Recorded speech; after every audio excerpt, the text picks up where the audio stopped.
Itago na lang ninyo ako sa pangalang Jacob. Itong kwentong nais kong ibabahagi sa inyo ay naging karanasan ni tatay na tawagin na lamang natin sa pangalang Omeng. Noong mga panahong ito ay binata pa si Tatay Omeng at napapadalas ang kanyang pakikipagbarkada. Minsan nga, dahil sa kanyang pagsama sa barkada, ay munti ka nang maging mitsa iyon ng kanyang kamatayan. At ito ang aking ikukwento sa inyo. Taong 1984, dahil piyesta sa isang liblib na baryo ay nagpasya sina Tatay Omeng at ang dalawa niyang kaibigan na sila Rodi at Carias na tumungo roon. Ayon kay Rodi ay may kakilala siya roon na pupwede nilang puntahan. Hindi naman nagdadalawang isip si tatay at sumama sa kanyang mga kaibigan. Kahit na pinaalalahanan siya noon ng kanyang mga magulang, ay naging baliwala lamang iyon sa kanya. Hindi naman totoo ang mga aswang. Kung totoo naman yon, hindi sana ay may mga natatagpo ang bangkay sa mga gilid ng daanan. Sambit naman ni Tatay Omeng kina Lola. Hindi na lamang nagsalita pa sina Lolo at Lola. Naisip nila na opinyon naman iyon ni tatay at nasa tamang gulang na naman siya. Kaya alam naman niya kung ano ang iisipin at gagawin. Iyon na nga po. Nang maging kumpleto na silang tatlo ay nagpasya na sina Tatay Omeng, Rode at Carias na maglakad patungo sa liblib na baryong iyon. Bali 3 baryo raw ang kanilang dadaanan bago makarating doon. Hindi pa noon uso ang sasakyan sa mga baryo noon, kaya naglakad na lang sila. Habang naglalakad, nakaramdam ng kakaibang kaba si tatay. Nagtanong pa siya sa dalawa niyang kaibigan kung kinakabahan din ba sila. Pero napailing naman ang kanyang mga kasama. Sinabi na lamang ni Tatay Rodi noon na dahil lamang iyon sa pananabik na makapunta sa nasabing baryo. Palibhasa kasi ay hindi ka gumagala sa malayo at madalas pang nasa bahay ka lang. Sambit pa ni Rodi kay tatay. Napailing na lamang si Tatay Omeng at sinabi na baka nga dahil lang iyon sa pananabik. Dahil doon, nagpatuloy na sila sa paglalakad. Pilit namang iwinaksi ni tatay ang kanyang nararamdaman hanggang sa tuluyan silang nakalayo sa kanilang baryo. Isang baryo na lamang noon at mararating na nila ang baryo kung saan mayroong piyesta. Nasa kalagitnaan sila ng kanilang paglalakad nang may makasalubong silang matanda. Malayo pa lang sila ay titig na sa kanila yon. Kaya napaisip na si tatay kung ano ang pakay ng matanda. Pagkalapit niyon sa kanila, agad siyang nagtanong kina tatay kung saan sila tutungo.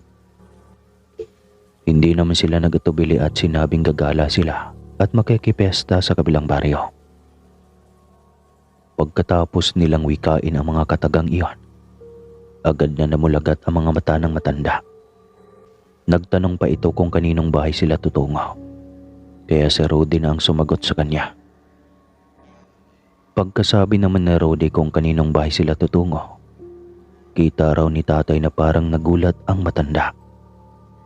Ilang sandali pa, nagwika iyon at sinabi niyang huwag na silang tutuloy sa nasabing bahay dahil delikado raw.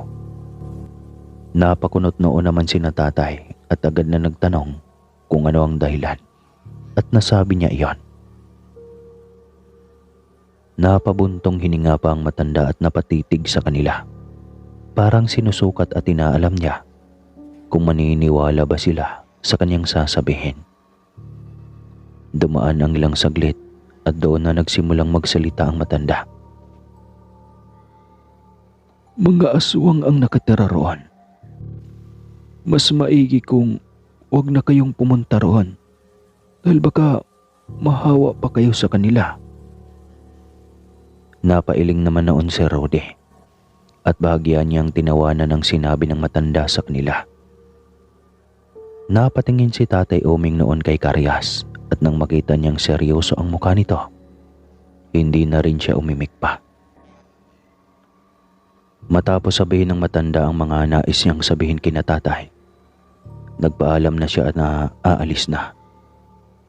Nang mga panahong iyon ay nagpatuloy na rin sila sa paglalakad hanggang sa tuluyan na nga silang nakalayo. Nilingon pa ni Tatay Oming ang matanda at ganoon na lang ang gulat niya nang makita niya iyong nakatanaw pala sa kanila. Isinawalang bahala ni Tatay ang bagay na iyon, subalit napalunok siya ng laway nang magtanong si Karya sa kanila kung naniniwala daw ba sila sa sinasabi ng matanda. Tumango naman si Tatay. Samantalang napailing naman si Rode. Baka nababaliw lang ang matandang iyon, kaya ganoon na lang ang kanyang pinagsasabi. Wika pa nito. Nang mga sandaling iyon, nagwika na rin si Karyas at nagsabi na naniniwala rin siya sa sinasabi ng matanda. Dagdag pa niya ay mas mainam nang nag-iingat kaysa magsisisi sila sa huli. Dahil dalawa sina Tatay ang naniniwala sa sinabi ng matanda at tanging si Rudy na lang ang hindi naniniwala roon, wala rin siyang nagawa kung hindi ang sumunod na lang sa pasya ng dalawa. Nawala ang kanilang pagnanais na tumungo sa bahay ng kakilala ni Rudy dahil sa takot na baka tama ang sinasabi ng matanda at may kung ano pang mangyayari sa kanila. Binilisan nila ang kanilang paglalakad at pagkarating nila sa nasabing baryo, nakontento na lang sila sa pagbili ng tinapay tsaka soft drinks.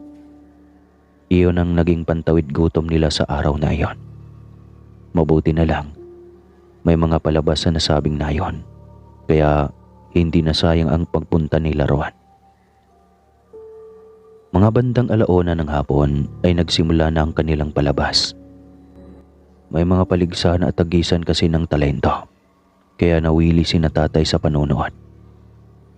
Habang abala naman sila sa panonood, hindi nila inakala na may isang matandang nakaupo sa kanilang tabi at panay ang titig sa kanila. Nalaman lang iyon ng aking ama noong makita niya ito mula sa gilid ng kanyang paningin. Inakala niyang wala lang iyon, kaya hinayaan na lang muna niya.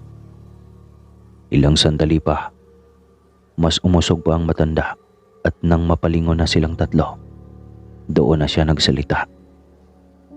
Niyaya niya ang tatlong magkakaibigan na kumain sa kanilang bahay.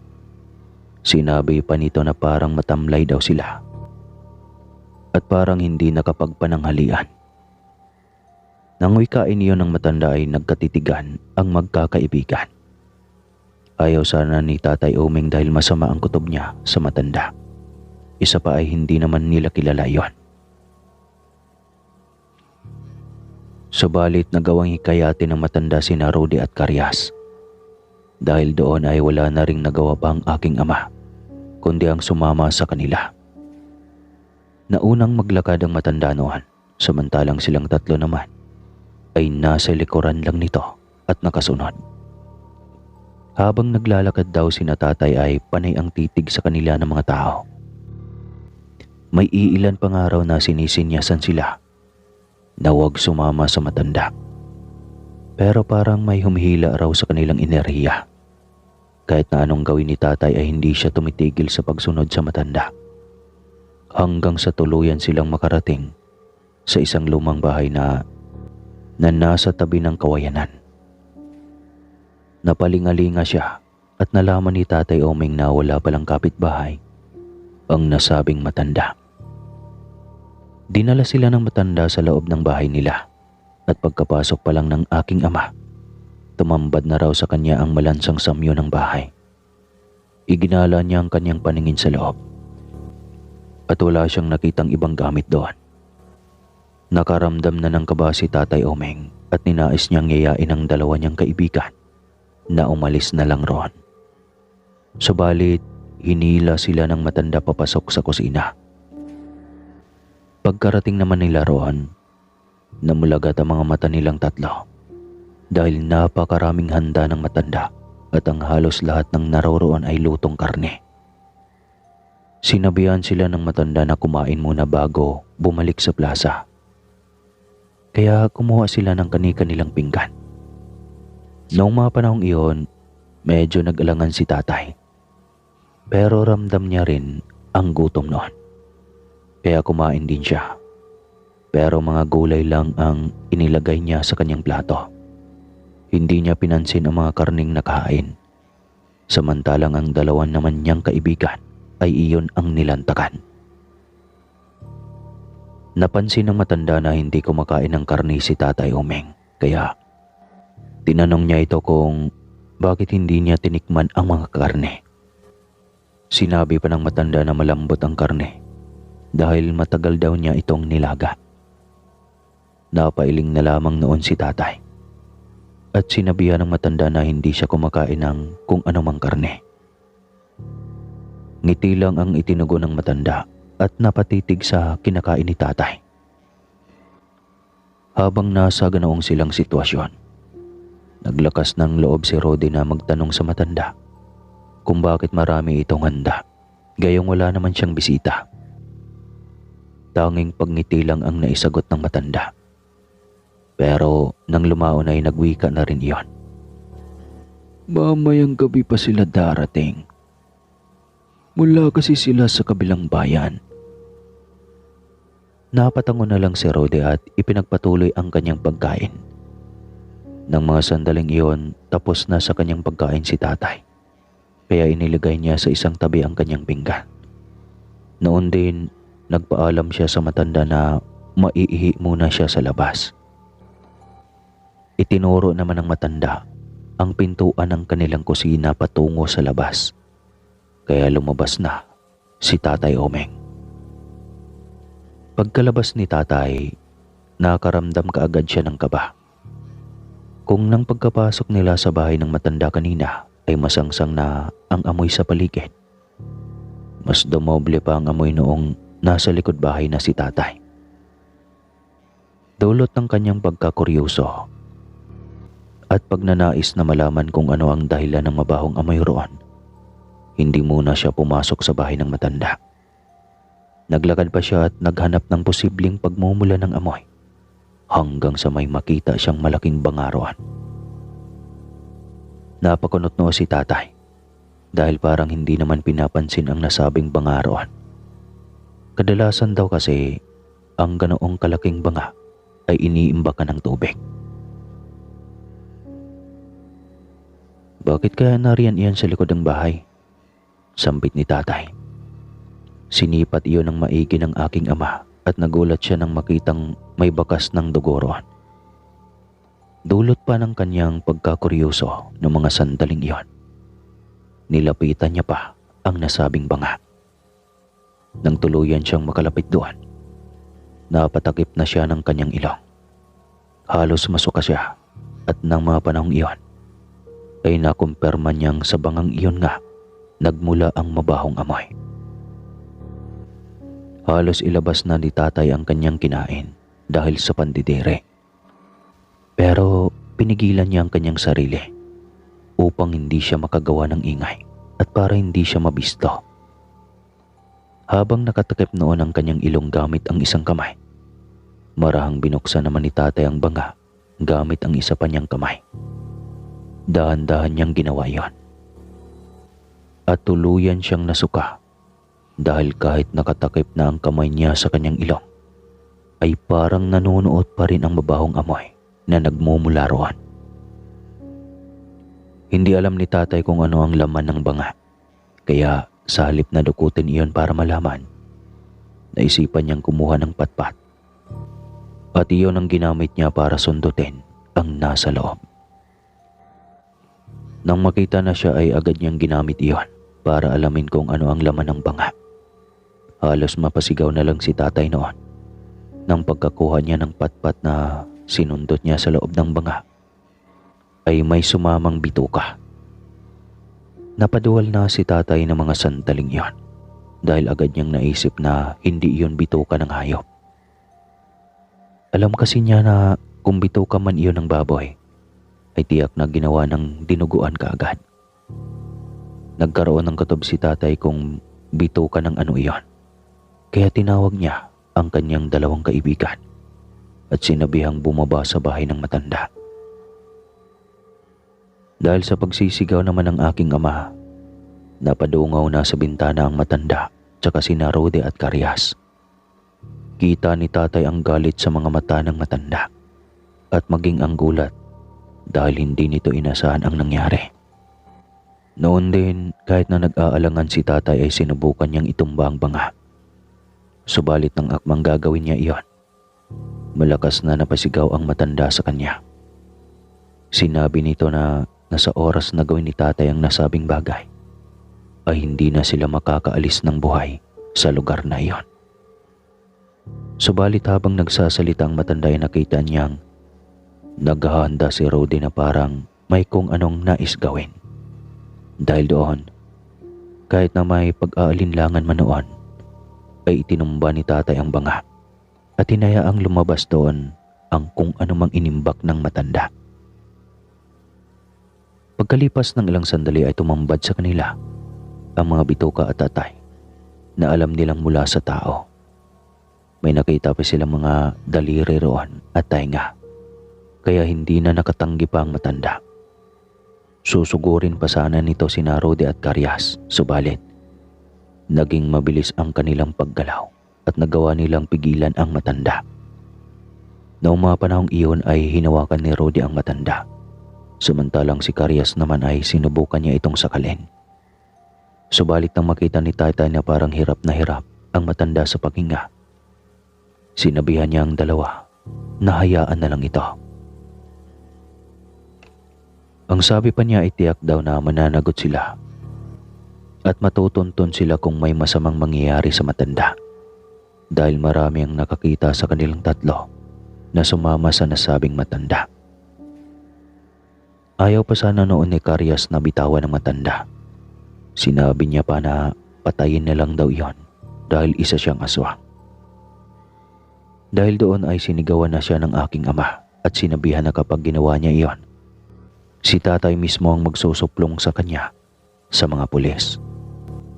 Marahil ay natakot si Karyas kung anumang sinabi ni tatay. Naisip din niya noon marahil na tama si tatay dahil sila rin naman ang magiging kawawa.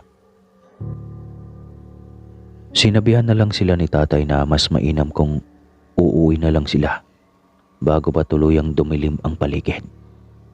Anya pa, baka mas magiging delikado para sa kanilang tatlo kung aabutan sila ng dilim sa daanan. Sa kadahilan ng iyon, wala nang nagawa ang dalawa kundi ang bumaba sa bahay ng matanda at pumunta sa kinaroroonan ni tatay. Nang naroon na sila ay tinignan nila ng maigi ang laman ng banga na noong mga panahong iyon ay nagkalat sa lupa. Maghahalong sindak at pandidiri ang kanilang nararamdaman dahil kita nila ang mga laman at parte talaga ng katawan ng tao ang naroroon. Tuluyan na silang nasuka noon nang mapagtanto nila na marahil ay karne ng tao ang kanilang kinain. Dahil halos lahat ng mga nakahain sa mesa ng matanda ay puro mga karne. Halos hindi sila makapaniwala na nagawa silang imbitahin ng isang aswang at ikayating kumain sa bahay nito. Habang nasa ganoong sitwasyon ay narinig nilang nagmura ang matanda sa loob ng kanyang bahay. Sinundan iyon ng malakas na kalabog at ganoon na lamang ang takot nila nang makita nilang bumangon ang matanda at ng mga sandaling iyon ay may hawak ng itak. Dahil doon, dali-dali silang tumakbo palayo sa bahay ng matanda at binaybay ang landas kung saan sila dumaan. Hindi sila tumigil at wala silang naging pakialam kung pinagtitinginan sila ng mga tao habang tumatakbo ng mabilis. Naisip kasi nilang tatlo na baka sundan sila ng matanda at kung ano pa ang gawin sa kanila, lalo pa at dayo lamang sila sa nasabing baryo. Dahil sa nangyari, umuwi na lamang silang tatlo Pagdating nila sa baryo nila ay tumungo kaagad sila sa isang albularyo upang magpatingin. Sa kabutihang palad naman ay hindi nahawaan ng pagiging aswang ang dalawang kaibigan ng aking ama. Subalit dahil malaki ang posibilidad na gagantihan sila ng matanda, ginawa na lamang sila ng pangontra. Dahil doon, hindi na nakaganti pa ang matandang iyon sa kanila at kailanman ay hindi na rin sila bumalik sa nasabing baryo. Hanggang dito na lang po ang aking pagsasalaysay, Sir Caspar. Maraming salamat po sa inyong lahat at God bless palagi. Magandang araw po sa inyo, Sir Caspar, at sa mga tagapakinig. Ako po si Losia, 24 na taong gulang at nagmula sa Malinaw, Aklan. Nais ko pong magbahagi sa inyo ng karanasan ng aking kapinsan na si Dalia noong nakaengkwentro niya ang isang babaeng bumili ng ipinagbili niyang lupa ng kanyang pamilya. Dumating ang isang araw at nagkaroon ng malubhang karamdaman ang aking tiyuhin at kinakailangan ng malaking halaga ng pera para sa kanyang operasyon. Kung saan-saan humanap ng pera ang pinsan ko na si Dalia, gayon din ang kanyang ina at bunsong kapatid, hanggang sa maipagbili nila ang malaking ektarya ng lupain nila sa Kalibo, Aklan. Maswerte naman na may bumili ng lupa, isang ginang na nagmula sa isang maimpluwensyang pamilya. Natuwa naman si Dalia at nang sumapit na ang araw ng magbabayaran na sila at kinakailangan ng pumirma sa mga papeles ng buyer, ay pinag-ausapan niyang magtungo si Dalia sa Romblon. Dahil doon na mismo pipirma ang naturang buyer, kaya hindi makatanggi si Dalia at naisipan pa niya akong isama bilang champeron. Isang araw, naglakbay kami lula ng barko patungo sa Romblon at mahigit sa 2 hanggang 3 oras ang biyahe bago kami nakarating sa mismong tahanan ng buyer. Eksaktong pagdating namin doon ay nagulat kami nang salubungin kami ni Mrs. Ellen Sandoval. Subalit hindi namin inaasahan ang isang kaganapan na lubos na ikinabigla at lubos na ikinapanlumo ni Dalia. Kasama ng naturang mayaman at metikulosang ginang ang kanyang asawa. Namukaan ko ang kanyang asawa. Siya si Emilio, ang nobyo ni Dalia. Hindi namin sukat akalain na siya ang asawa ng naturang ginang. Kaya pala pamilyar ang apelyido nito. Pero ang masakla pa ay wala kaming kaalam-alam na may asawa na siya at mismong ang bayar pa ng lupa ang kanyang napangasawa. Napagtanto ko na kaya pala hindi siya nagpaparamdam kay Dalia ng ilang buwan at halos madalang na silang nagkaroon ng komunikasyon at hindi na siya nagawang pakasalan ay dahil may obligasyon na siya sa ibang babae. Lumalabas pa na kabit ang aking kapinsan. Uuwi na sana kami nang umagos ang mga luha sa mga mata ni Dalia at naging emosyonal siya nang naging biglang maghalikan ng mag-asawa sa harap ng maraming tao. Subalit, bigla siyang tinawag ng ginang upang lumapit sa kanila. Hindi niya hinarap ng mag-isa ang lahat ng mabibigat na eksena. Hinila niya ako palapit sa kanila at halos matumba ako mula sa aking kinatatayuan. Pagdating namin sa naturang garden shop kung saan abala si Mrs. Sandoval sa pagpitas ng rosas, nagimbal si Emilio nang makita niya ang presyensya namin ni Dalia. Hindi siya makatingin ng diretso at talagang nahihiya siya mula sa kanyang pwesto. Samantalang nasusuklam at tinatapunan naman siya ng matatalim na tingin ni Dalia. Ngayon na alam na niya ang inililihim nitong kalokohan sa kanya. Palihim namang nagbubunye ang naturang ginang at mukhang hanga pa siya sa kanyang sarili na masaksihan ang kagilas-gilas na tagpo sa pagitan nilang tatlo. Hindi pa siya nasihan at tinawag niya sa malambing na tinig si Dalia at imbis na ang kanyang asawa ang katulong niya sa paggugupit at pagpuputol ng katawan ng rosas, ay naisipan niyang si Dalia ang maging katuwang niya Hindi naman makapalag ang pinsan ko at pinaunlakan niya ang pakiusap ng ginang. Hindi ko alam kung planado lahat ng ginang ang gagawin niyang pamamahiya sa kapinsan ko. Pero eksaktong nagupit niya at nahiwa ang balat ng daliri ng aking kapinsan na lumikha ng maliit na sugat kung saan lumitaw ang maliit na sariwang dugo. Sa puntong iyon ay inilayaw ni Dahlia ang kanyang mga kamay sa rosas na hawak. Pero mabilis naman na nasalo ng ginang ang rosas bago ito bumagsak sa lupa. Pinagmastang mabuti ng ginang ang sariwang dugo at palihim siyang namilog ang mga mata at napangisin na tila natatakam sa lasa nito. Nagulat ako sa nangyari at binalot ako ng kakaibang takot at kaba. Parang may hindi magandang mangyayari. At nakakaramdam ako na may mali at hiwaga sa buong pagkatao ng naturang ginang. Pagkatapos ng tagpong iyon, ay nagtungo sa bulwagan ang lalaki at pinagsilbihan siya ng mga katulong.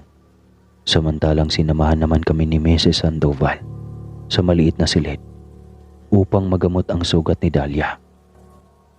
Hindi ako umalis sa tabi ng kapinsan ko dahil masama ang kutob ko sa ginang. Inobserbahan ko siyang mabuti at napapansin ko na parang naaakit siya sa natural na kagandahan at sariwang dugo nito. Matapos na magamot si Dahlia, palihim ko na sinundan ang ginang patungo sa may kusina kung saan inilagay niya sa isang shelf ang medicine kit. Namilog ang aking mga mata nang masaksihan kung paano niya sininghot ang bulak na may mantsa ng dugo ni Dahlia. Tila naaaliw siya sa aroma niyon. Tumirik pa ang mga mata niya pagkatapos na maitapon ang mga basura. Hindi pa doon natatapos ang lahat. Kumuha siya ng isang basong tubig at may inilagay siyang likido mula sa bote ng sleeping pills. At nakakatiyak ako na ipapainom niya iyon kay Dahlia. Kaya kaagad akong bumalik sa silid kung saan matatagpuan ang aking kapinsan. Balak ko na ipagtapat sa kanya ang lahat. Subalit biglang lumitaw mula sa aking likuran ang ginang na may hawak na isang basong tubig. Gayon din ang isang tableta ng gamot na pampaampat ng sugat. Ipinainom niya kay Dahlia ang gamot, subalit nakipag-agawan ako sa kanya sa baso hanggang sa bumagsak sa sahig at nagkapira-piraso ito. Nagimbal ang ginang at humingi ako ng pasyensya sa kanya. Kaya lang ay pinanlisikan niya ako ng mga mata at kamuntikan akong mapalugmok sa sahig sa sobrang gulat. Nagmukha siyang mabangis na halimaw na animoy gusto akong patayin. At pinalinis niya ang sahig. Akmang magpaalam na sana si Dahlia at sa ibang araw na lang ipapapirma ang mga papeles sa wallet. Pinigilan siya ni Mrs. Sandoval. Nabanggit nito na sayang lamang kung aalis na kami dahil iyon na ang pagkakataon na makapagbayad siya at makapirma sa mga dokumento. Kaya inanyayahan na lamang niya kami sa pananghalian kasama ang ilang mga panauhin, pati na rin ang kanyang asawa. Binulungan ko sa isang tabi si Dahlia na kung maaari ay umalis na kami para wala ng gulo. Ngunit nawindang ako nang bigla niyang tinanggap ang paanyaya ng ginang. Naglakas loob siyang humarap sa kanyang kasintahan kahit napakasakit ng ginawa nitong pagpapaasa at panluloko sa kanya. Dumako ang katanghalian. Nakipag-usap na muna sa mga panauhing kaibigan si Mrs. Sandoval bago siya nakiharap sa amin. Gayon din ang kanyang asawa. Kumain kami ng masasarap na putahe at talagang nakakailang na tumingin at umakto na hindi kakilala si Emilio. Ramdam ko ang tensyon sa pagitan nilang tatlo at halos hindi ako makapagsalita at pigil ang aking damdamin habang pinapanood ko silang naglalaban-laban ng tingin sa isa't isa. Nanlalamig na ako sa aking kinauupuan at halos hindi ko na malunok ang aking kinakain. Noong nag-umpisang magsalita si Mrs. Sandoval at tumingin siya sa direksyon ni Dahlia. Sadyang nakakapagtaka naman. Bakit kaya ang mga lalaki ay mahilig tumikim ng iba pang putahe maliban sa nag-iisang resipe ng kanilang asawa? Hindi makapagsalita si Emilio at patuloy siya na umiinom ng tubig habang namumulang sumusulyap-sulyap kay Dahlia. Muling nangusap si Mrs. Sandoval na tila nang uuyak. Ikaw, Dahlia, mahilig ka bang tumikim ng ibang putahe? Kamuntik na mabitawan ni Dahlia ang mga kubyertos at napangisi siya kahit na kinakabahan siya sa tanong ni Mrs. Sandoval. Depende sa panlasa ko. Sumalida si Mrs. Sandoval.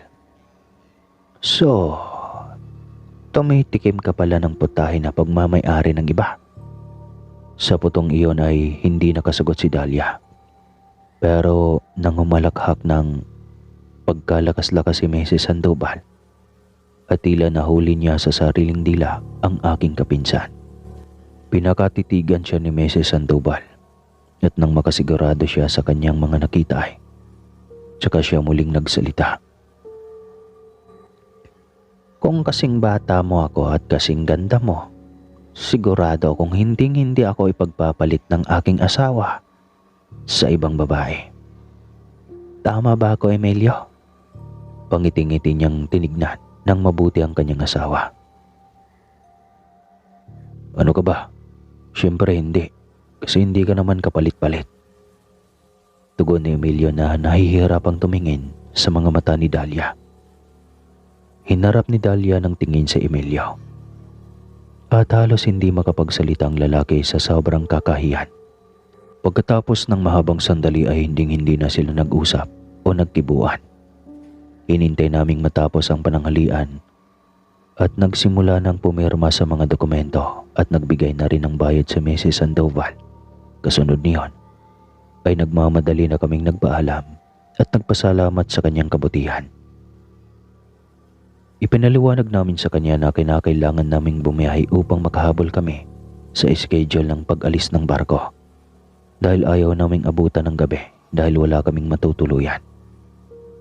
Bagay na hindi naman niya tinutulan. Nag-offer siya na ihatid kami pero hindi namin tinanggap ang kanyang paunlak. Lumabas kami sa garden shop, subalit nasundan kami ni Emilio sa may exit gate. Mabuti na lang at walang bantay noon. Pinaulan na ng malalakas na sampal sa mukha ni Dahlia ang kanyang dating nobyo at hindi na niya hinayaang makapagpaliwanag ito bago kami nakahanap ng isang tricycle driver at mabilis kaming nagpahatid sa may port. Habang nasa biyahe kami ay hindi mapigilan ni Dahlia ang humikbi sa sobrang sama ng loob hanggang sa makabalik kami sa Aklan. Inaasikaso namin ang mga kailangang bayaran sa ospital. Gayon din ang operasyon ng kanyang ama. Mabuti na lang at naagapan ang lahat at kahit papano ay bumuti ang kanyang kalagayan. Lumipas ang ilang araw at nakatanggap ng tawag si Dahlia mula kay Mrs. Sandoval. Humihingi ito ng tulong sa kanya dahil pisikal siyang sinasaktan ng kanyang asawa at gusto sana niya ng makakaramay at makakatulong sa kanya sa pinagdaraan ng depresyon. Tumanggi si Dahlia at nabanggit niya na sa mga malalapit na kaibigan na nito humingi ng tulong. Ngunit sa dami ng mga nakakahabag na isinasalaysay sa kanya ng ginang ay hindi niya napigilang maging pusong mamon. Nagtalo pa kami dahil ayaw ko siyang magtungo sa Romblon dahil may kutob ako na may masamang gagawin sa kanya si Mrs. Sandoval. Kaya lang ay ayaw niyang magpapigil at talagang binalak niyang bumalik sa Romblon kahit iilang araw pa lang nakaka-recover ang tatay niya. Hindi ko naman siya matiis kaya sumama na ako sa kanya patungo sa Romblon. Hindi ko naman nakalaing mahuhuli kami sa isang malagim na bitag. Inabot kami ng gabi bago nakarating sa garden shop. Dumadagondong sa kalangitan ang kulog at kidlat. Pagkapasok namin sa loob ay dinatnan namin sa may sala ng shop si Mrs. Sandoval at sinalubong niya ng yakap si Dahlia. Nagtataka lang ako dahil wala naman akong makitang galos at pasa sa kanyang katawan na nabanggit niya noon. Tuwang-tuwa siya pagkakita niya kay Dahlia, subalit ng sumunod na pagdagondong ng kidlat sa kalangitan ay Laking gulat namin nang bigla niyang sinabunutan si Dahlia. Kinaladkad niya, subalit pinipilit ko na makipaglaban sa kanya, ngunit pinagtutulak at pinagtatadyakan niya ako. Nagpupumigla si Dahlia subalit mas malalakas ang bisig ng ginang. Dinala niya ang kapinsan ko sa isang maliit na silid at mabilis niyang inilak ang kahoy na pinto. Kumatok ako at nagsisigaw. Pinihit ko ang doorknob, subalit talagang nakasaradong mabuti. Nagtangka akong pumasok sa kabilang silid, subalit walang sumasagot sa loob at napakadilim ng paligid. Nakakita ako ng maliit na sewang at sumilip ako. Nakita ko na dinala ni Mrs. Sandoval si Dahlia sa isang bakanding silid na may kahoy na kama at kahon na may lamang ginunting at iba pang kagamitan sa pagtatanim. Unti-unting nagbago ang anyo ni Mrs. Sandoval. Tinubuan siya ng mabalahibong buhok, mapupula at nanilisik na mga mata, matutulis na mga pangil at kuko, at naging mabubuto ang kanyang mga kamay at paa. Naisip ko na isa siyang aswang at balak niyang patayin si Dahlia. Sinikap na tumakbo ni Dahlia ngunit nahablot siya ni Mrs. Sandoval at makailang beses na inuntog sa kahoy na kama. Sinikmuraan, sinakal at pinagsasampal sa muka, pagkatapos ay pinagmumura at pinagsisigawan. Isa kang masamang babae. Ikaw ang dahilan kung bakit nasira ang relasyon namin ni Emilio at kung bakit hindi niya ako kayang mahalin. Kaya dapat na mawala ka na sa aming landas, pero kung posible sanang maging katulad mo ako ay malamang mabihag at manumbalik ang pag-ibig sa akin ng asawa ko. Umiiyak si Dahlia habang pinanlilisikan siya ng mga mata ni Mrs. Sandoval. Patawarin mo ko, Mrs. Sandoval. Nagmahal ako ng lalaki na hindi ko alam na may asawa na pala. Alam ko na nagkasala ako at nagkamali, pero pakiusap, maawa ka sa akin. Huwag mo kong papatayin. Marami pa ako mga pangarap sa buhay at gusto ko pang iahon sa kahirapan ng aking mga magulang. Ngunit, wala man lang ako makitang bakas na kahabagan sa mukha ni Mrs. Sandoval. Bagos ay, lalo siyang naaliw na makitang naghihirap at naghihinagpi si Dahlia sa kanyang mga kamay. Pinagpupunit niya ang kasuotan nito at tumambad ang malulusog na dibdib ng kapinsan ko. Nataranta ko at humanap ako ng asarol sa paligid. Inipon ko ang aking lakas at hinataw ko ang pintuang kahoy, subalit natigilan ako nang marinig ang malalakas na sigaw ng aking kapinsan. Dumungaw ako sa sewang at napansin ko na hinihiwa at winawakwak ni Mrs. Sandoval ang dibdib ni Dahlia. Nagpatuloy ako sa pagsira sa pinto hanggang sa magkawasak-wasak at mabuta sa malalaking sewang ang kahoy na pintuan. Sinipa ko yun ng buong lakas at tumambad sa harapan ko si Mrs. Sandoval na kumakain ng puso. Punong-puno ng sariwang dugo ang kanyang bibig, gayon din ang buong kamay. Samantalang si Dahlia ay wakwak ang dibdib at dilat na dilat ang mga mata. Napasigaw ako sa sobrang takot at galit, lalo nang magwala si Mrs. Sandoval at mabilis siyang tumakbo patungo sa aking direksyon. Naghabulan kami sa garden shop at kamuntikan na niya ako maabutan nang biglang dumating si Emilio at sinikap niya akong ilayo sa kanyang asawa. Pinatakas niya ako palayo. Siya ang napuruhan. Pinagkakalmot siya ni Mrs. Sandoval at sinugatan sa tigkabilang hita. Kaya halos hindi siya makatayo. Hindi ko na malaman kung saan ako magtutungo dahil walang katao-tao sa buong paligid. Humihingi ako ng tulong hanggang sa may nakasabat sa aking grupo ng mga matatanda na mukhang nagmula sa simbahan. Nakiusap ako sa kanila na kung maaari nila akong matulungang makabiyahe sa port dahil kinakailangan ko na makauwi sa Aklan. Hindi ko na idinitalya ang buong pangyayari, pero tinulungan nila ako makasakay sa tricycle. Pagdating ko sa port at nakapagbayad na ako ng pamasahe ay sumakay ako sa barko. Nakatulog na ako noon at nang makabalik ako sa bahay ng aking mga tiyo at tiyahin ay Ganoon na lang ang paghagulgol ko ng iyak. Isinawalat ko sa kanila ang buong pangyari at kung paano nagsinungaling si Emilio kay Dalia ukol sa totoong estado nito. Sa puntong iyon ay humingi kami ng tulong sa mga taong posible kaming matulungan upang maipagiganti ang pagkamatay ni Dalia. Subalit, nabigo ang mga otoridad na matagpuan ang bangkay ng kapinsan ko sa garden shop ni Mrs. Sandoval. Ayon sa bali-balita, ng ibang bansa na ang ginang kasama ang kanyang nalumpong asawa at walang karahasan na naganap sa bahay nito. Tila makapangyarihan ng pamilya ng ginang at malakas ang kapit nila sa mga alagad ng batas. Kaya malinis ang kanyang record kahit na ang totoo ay isa siyang aswang. Hindi nagtagal ay unti-unti na rin naming natanggap ang lahat.